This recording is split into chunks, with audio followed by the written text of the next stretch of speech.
வணக்கம். இது உங்கள் ஜேகே மாஸ்டர். இன்றைக்கி நம்ம வீடியோவில் என்ன பார்க்க போகிறோன்னா, நம்ம இன்றைக்கி சாப்டர் 1 12th டிஎன் 12th ஃபிசிக்ஸில் சாப்டர் 1 எலக்ட்ரோஸ்டாட்டிக்ஸில் கொலும்ஸ் லா தான் வந்து நம்ம இன்றைக்கி இந்த வீடியோவில் பார்க்க போகிறோம். ஸோ இது வந்து ஒரு இம்பார்ட்டண்ட்டான கான்செப்ட்டும் கூட. இது வந்து ரொம்ப இது இம்பார்ட்டன்ட் ஆஸ்பெக்ட்ஸ் ஆஃப் கொலும்ஸ்லாம் வந்து ஆல்ரெடி வந்து நம்மளுக்கு இது பப்ளிக் எக்ஸாமில் இம்பார்ட்டன்ட் கொஷினாக கொடுத்துருக்காங்க. ஸோ இது வந்து அந்த அளவுக்கு ஒரு இம்பார்ட்டண்ட்டான ஒரு இது சாப்டர் தான்.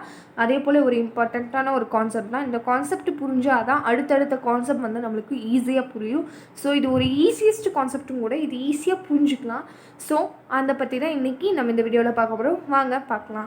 ஸோ கொலும்ஸ்லாம் 1786 கொலும் வந்து என்ன பண்ணுறாருன்னா, ஒரு ஸ்டேஷ்னரி பாயிண்ட் சார்ஜஸ்னால் நம்ம ஆல்ரெடி சொல்லியிருந்தோம், பாசிட்டிவ் அண்ட் நெகட்டிவ் எல்லாமே வந்து நம்ம என்ன சொல்லியிருந்தோம், ஸ்டேஷ்னரி பாயிண்ட் சார்ஜஸ் அப்படின்னு சொல்லியிருந்தோம். ஸோ இந்த ஸ்டேஷ்னரி பாயிண்ட் சார்ஜஸை இப்போ நம்ம பாயிண்ட்டாக எடுத்துக்கலாம். Q1 Q2 அப்படி எடுத்துக்கலாம். சரிங்களா? இந்த ரெண்டு பாயிண்ட் சார்ஜஸ்க்கு இடையில் இருக்க அந்த ஃபோர்ஸ் தான் வந்து இங்கே ஃபோர்ஸ் இருக்கும். இந்த ரெண்டுக்கும் இடையில் வந்து ஃபோர்ஸ் இருக்குது. அதை வந்து எக்ஸ்ப்ரெஷனாக வந்து டெடியூஸ் பண்ணியிருந்தார். எப்படி எக்ஸ்ப்ரெஷனாக வந்து டெடியூஸ் பண்ணியிருந்தார். அதை தான் கொலும்ஸ் லாவோட மெயின் பாயிண்ட். இப்போது consider 2 point charges Q1 and Q2 rest in vacuum அப்படின்ட்டாங்க. வேக்கம் பொசிஷனில் ரெஸ்ட்டில் இருக்குது அந்த Q1 அண்ட் Q2. இப்போது Q1 ஒரு பாசிட்டிவ் சார்ஜ் எடுத்துக்கலாம், Q2 இது ஒரு பாசிட்டிவ்னு எடுத்துக்கலாம். ரெஸ்ட்டில் இருக்குது, ரெண்டுமே ரெஸ்ட்டில் இருக்குது. சரிங்களா? அப்படி ரெஸ்ட்டில் இருக்கும்போது and separated by a distance of R, ரெண்டும் வந்து ஒரு டிஸ்டன்ஸ் ஆஃப் ஆரில் வந்து செப்பரேட் ஆகிருக்கு. ஆறுங்கிற ஒரு இதில் வந்து டிஸ்டன்ஸில் செப்பரேட் ஆகிருக்கு. ஸோ கொலும் சொல்கிறபடி பார்த்திங்கன்னா, த force on point charge Q2 exerted by another point charge Q1.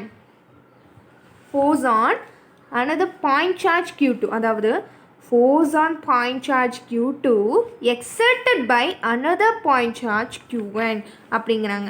So இந்த ஃபோர்ஸ் தான் வந்து எக்ஸ்ப்ரெஷனாக பண்ணியிருக்கிறான்னு சொல்லியிருந்தோம். அதாவது என்ன சொல்கிறாங்க, force on point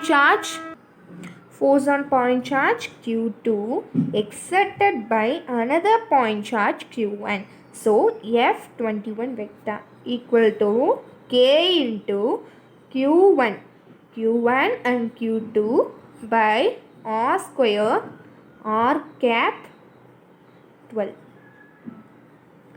சரிங்களா? இதுதான் வந்து எக்ஸ்ப்ரெஷன். கொலும் வந்து டெடியூஸ் பண்ண எக்ஸ்ப்ரெஷன் வந்து இதுதான். கொலும் வந்து என்ன சொல்கிறான்னா, மறுபடியும் சொல்கிறேன், Q1 Q2ங்கிற ஒரு ஸ்டேஷனரி பாயிண்ட் சார்ஜஸ் எடுத்துக்கிறோம். அதுக்கு செப்பரேட்டட் பை ஆர் டிஸ்டன்ஸ். சரிங்களா?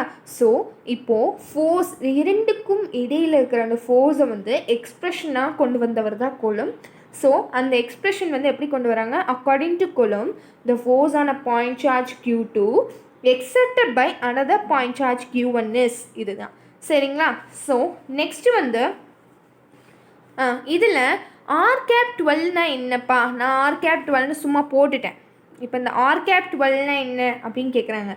R cap 12ங்கிறது ஒன்றும் கிடையாது, unit vector. It is a unit vector directed from charge Q1 to Q2. Q1லேருந்து Q2க்கு சார்ஜ் வந்து இதை கேரி ஆகுது, அந்த யூனிட் வெக்டார் டைரக்ட் ஆகுது. ஸோ அதுதான் வந்து R cap 12 அப்படின்னு சொல்கிறோம். கேங்கிறது ப்ரொபோர்ஷனாலிட்டி கான்செப்ட். நான் ஆல்ரெடி ஒரு டயக்ராம் போட்டிருந்தேன், அதே தான் அவங்களும் போட்டிருக்காங்க. ஸோ இதுதான் நம்ம போட்டிருந்தோம் இல்லையா, ஆல்ரெடி நான் காமிச்சிருந்தோம்ல, அதே இது தான். ஸோ நெக்ஸ்ட்டு வந்து நம்ம என்ன பார்க்க போகிறோன்னா, important aspects of coulomb's law.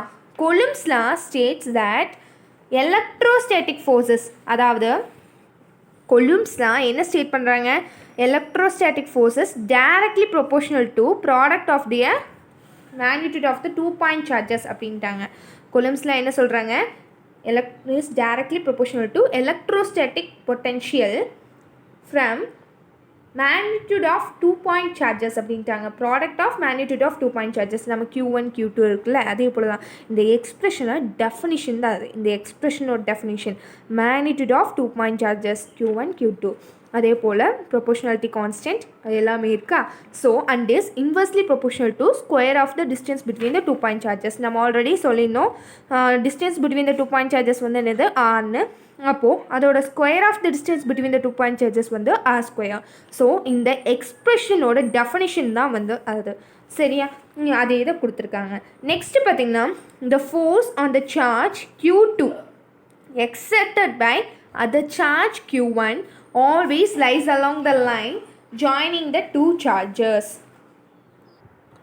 Joining the two charges r cap 12ங்கிறது யூனிட் வெக்டர். நம்ம ஆல்ரெடி சொன்னது is direct from charge Q1 to Q2 already நம்ம சொல்லியிருந்தோம். அதே போல் தான் இப்போது force on charge Q1 exerted by Q2னா அப்போ இது வந்து என்னது மைனஸ் ஆர் கேப் 12 தானே வரணும். இப்போது charge Q1 to Q2போது Q2 to Q1 accepted ஆகும்போது நம்மளுக்கு வந்து ஆர் கேப் 12ன்னு போடுறோம். இதே எக்ஸெப்டட் பை Q1 by Q2னா அப்போ மைனஸ் ஆர் கேப் 12 தானே வரும். நெக்ஸ்ட் தேர்ட் பாயிண்ட், இப்போது வெறும் கேங்கிறது ப்ரொபோஷனாலிட்டி கான்ஸ்டன்ட் அப்படின்ட்டிங்க. ஸோ அதோட வேல்யூ என்ன, அதோட எஸ்ஐ யூனிட் என்ன அப்படின்னு கேட்பீங்கள்ல. ஸோ அதோட எஸ்ஐ யூனிட் கொடுத்துருக்காங்க பாருங்கள். K is equal to 1/4 extra naught. அதோட வேல்யூ வந்து என்னென்னா 9 × 10⁻9 newton metre square coulomb inverse square அப்படின்னு கொடுத்துட்டாங்க. ஸோ இதுதான் வந்து அதோட வேல்யூ. எஸ்ஐ யூனிட்டோட வேல்யூ இதுதான். இது SI unit K is equal to 1/4 extra naught. இது நோட் பண்ணிக்கோங்க. இது வந்து நிறையா சம்ஸில் வந்து நம்ம நிறையா சம்ஸில் யூஸ் பண்ண வேண்டியதாக இருக்கும். நிறையா எக்ஸ்ப்ரெஷன்ஸ்லேயுமே வந்து யூஸ் பண்ண வேண்டியதாக இருக்கும். ஸோ அதை மறக்காமல் நோட் பண்ணிக்கோங்க. அண்ட் தென் இப்போ 1/4 எக்ஸ்ட்ரா நாட்டுன்னு கொடுத்துட்டீங்க. எக்ஸ்ட்ரா நாட்னா என்னப்பா அப்படின்னு கேட்குறீங்களா. எக்ஸ்ட்ரா நாட்டுங்கிறது permittivity of free space of vacuum. அதோட வேல்யூ என்னென்னா 1/4πk. 1/4πk இதோட இது ரெசிப்ரோக்கல் தான்ப்பா. இப்போது K is equal to 1/4π extra நாட்டா. இப்போது இந்த எக்ஸ்ட்ரா நாட் அதில் போச்சுன்னா நம்மளுக்கு என்ன கிடைக்கும், extra naught K equal to 1/4π. இப்போது அதே தான் எக்ஸ்ட்ரா நாட்டை மட்டும் வச்சுட்டு அதை அதில் கொண்டு போனோம்னா நம்மளுக்கு 1/4πk. அவ்வளோதான். இதோட இது ரெசிப்ரோக்கல் தான் நம்மளுக்கு எக்ஸ்ட்ரா நாட்டோட வேல்யூவை கொடுத்துருக்காங்க. ஸோ அதோட வேல்யூ பார்த்திங்கன்னா 8.85 × 10⁻−12 coulomb square newton inverse metre inverse square. நம்ம இதோட ரெசிப்ரோக்கல் நம்ம சொல்லிட்டோம். ஸோ அதனால் நியூட்டன் இன்வர்ஸ் ஆயிடுச்சு, மீட்டர் ஸ்கொயரும் இன்வர்ஸ் ஆகி metre inverse square, coulomb inverse square வந்து இன்வர்ஸ் ஆகி கொலும் ஸ்கொயராக மாறிடுச்சு. ஸோ அவ்வளோதான். நெக்ஸ்ட்டு வந்து ஃபோர்த் பாயிண்ட் என்னென்னா magnitude of electrostatic force between two charges each of 1 coulomb and separated by distance of 1 m is calculated. இப்போ சும்மா நம்ம ஒரு எக்ஸாம்பிள் மாதிரி தான் இது கொடுத்துருக்காங்க. நல்லா கவனிங்க. magnitude of electrostatic force equal to இப்போது Kவோட வேல்யூ என்ன 9 × 10⁻9. நம்ம ஆல்ரெடி சொல்லியிருந்தோம் இல்லையா, 9 × 10⁻9 அதே வேல்யூ தான்.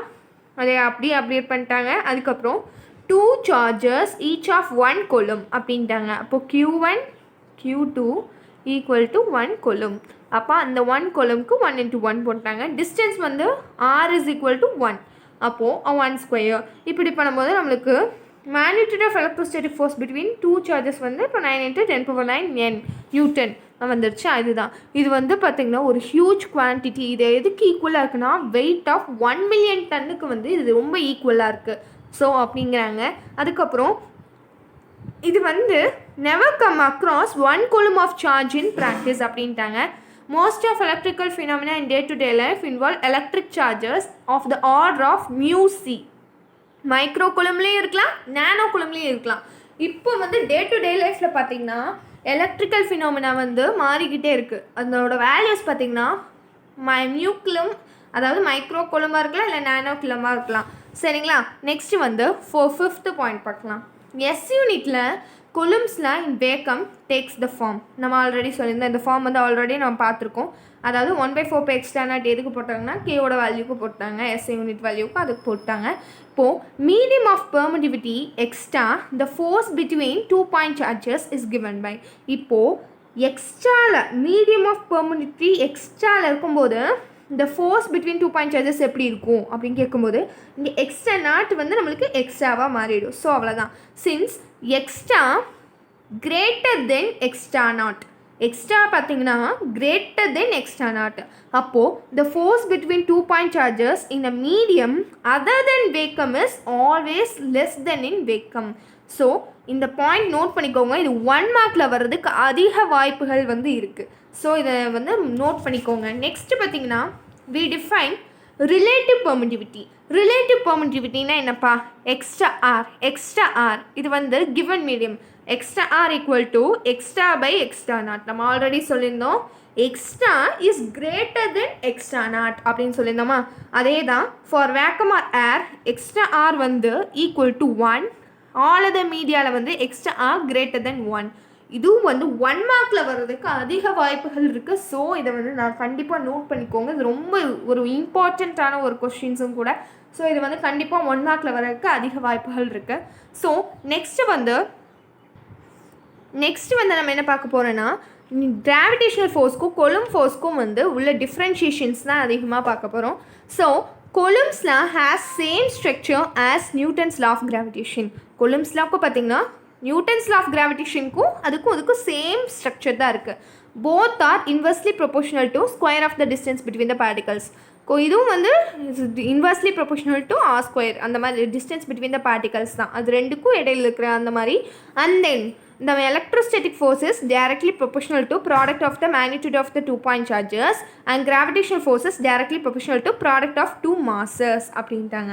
ஸோ நம்ம ஆல்ரெடி இது கொலும்ஸ்லாம் அந்த இது பார்த்துருந்தோம்ல, F12 vector equal to F21 equal to K into Q1 Q2 by R square R cap 12 அப்படின்னு போட்டிருந்தோமா?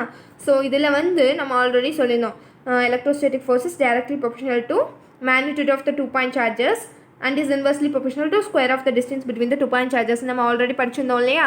அதே தான் இங்கே சொல்லியிருக்காங்க. அது இது inversely proportional to product of the inversely proportional to square of the distance between the particles வந்து gravitational forceக்கும் coulomb forceக்கும் சேமாக இருக்குது. ஆனால் இதில் வந்து gravitational force வந்து directly proportional to product of 2 masses அப்படின்ட்டாங்க. ஸோ அங்கே வந்து important difference between these two laws. அதனால் கொலும்ஸ் லாவுக்கும் கிராவிடேஷனல் ஃபோர்ஸ்க்கும் வந்து சில டிஃப்ரென்சஸ் வந்து இருக்குது அப்படிங்கிறாங்க. ஸோ இது ஒரு 2 மார்க் கொஷினும் கூட. அதனால் நல்லா பாருங்கள். Gravitational force between 2 masses always attractive, but Coulomb force between 2 charges can be attractive or repulsive depending on the nature of charges.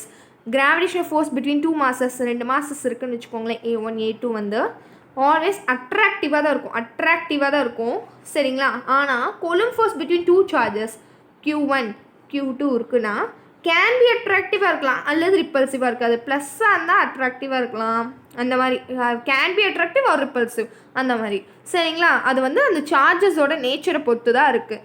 Next வந்து வேல்யூ ஆஃப் கிராவிடேஷனல் கான்ஸ்டன்ட்டோட வேல்யூ என்ன? G is equal to 6.67 into 10⁻⁻11 Newton meter square kilogram inverse square. The value of the constant K வந்து நம்ம already பார்த்தோம் இல்லையா? 9 into 10⁻9 Newton meter square coulomb inverse square. Since K வந்து much more greater than G, K பார்த்தீங்கன்னா ஜியோட value விட மோர் தெனாக greater and more தெனாக இருக்கா?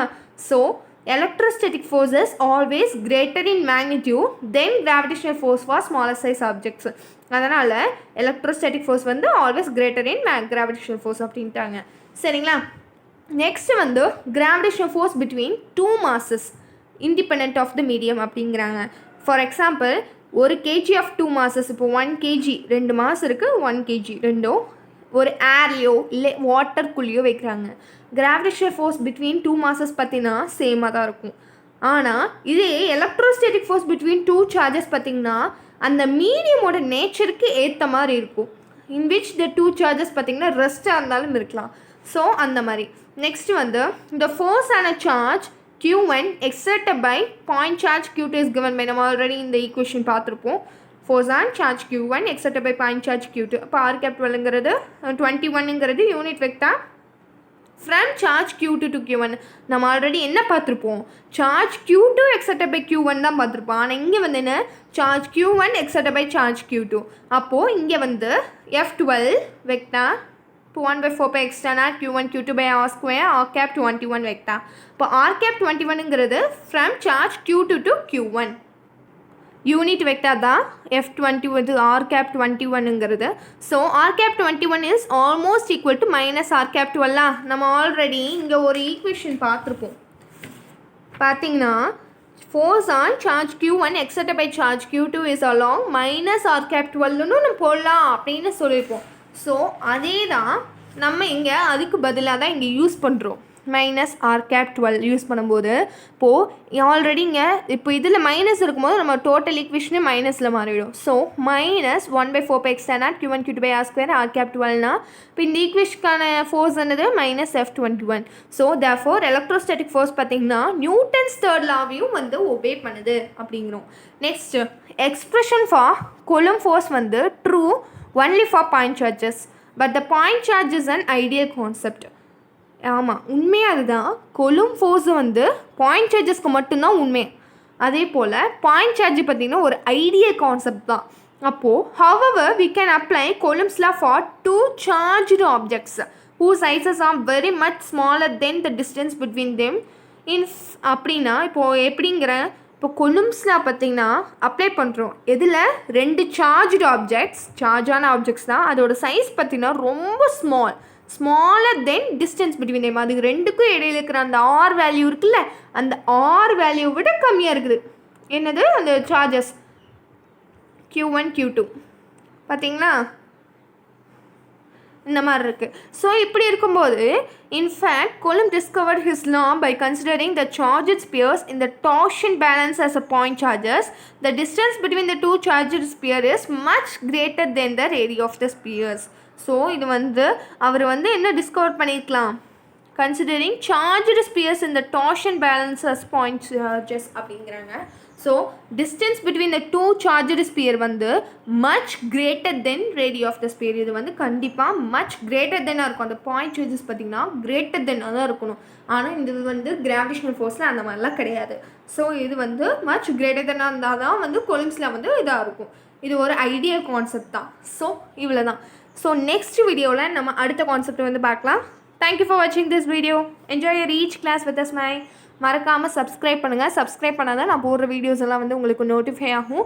So இனிமேல் நம்ம வந்து நிறைய வீடியோஸ் வந்து அப்லோட் பண்ணலான்ட்டு இருக்கோம். நிறைய concepts, physics concepts, chemistry and then maths எல்லாமே வந்து டோட்டலாக வந்து 12th வந்து கொடுக்குறதா இருக்கும். ஸோ மறக்காமல் சப்ஸ்கிரைப் பண்ணுங்கள். ஸோ இம்பார்ட்டன்ட் கொஸ்டின்ஸ் வந்து போடுறதா இருக்கும். நிறைய இம்பார்ட்டன்ட் கொஸ்டின்ஸ் வந்து இருக்குது. எல்லாமே வந்து நோட் பண்ணியிருக்கோம். எல்லாமே வந்து உங்களுக்கு வரப்போகிற வீடியோஸில் வரப்போகுது. ஸோ மறக்காமல் சப்ஸ்கிரைப் பண்ணுங்கள். சப்ஸ்கிரைப் பண்ணுறது மட்டும் இல்லாமல் பெல் ஐக்கானை கிளிக் பண்ணி ஆளுங்கிற ஆப்ஷனை கிளிக் பண்ணுங்கள். தேங்க்யூ ஃபார் வாட்சிங் this video. Enjoy your each class with us my.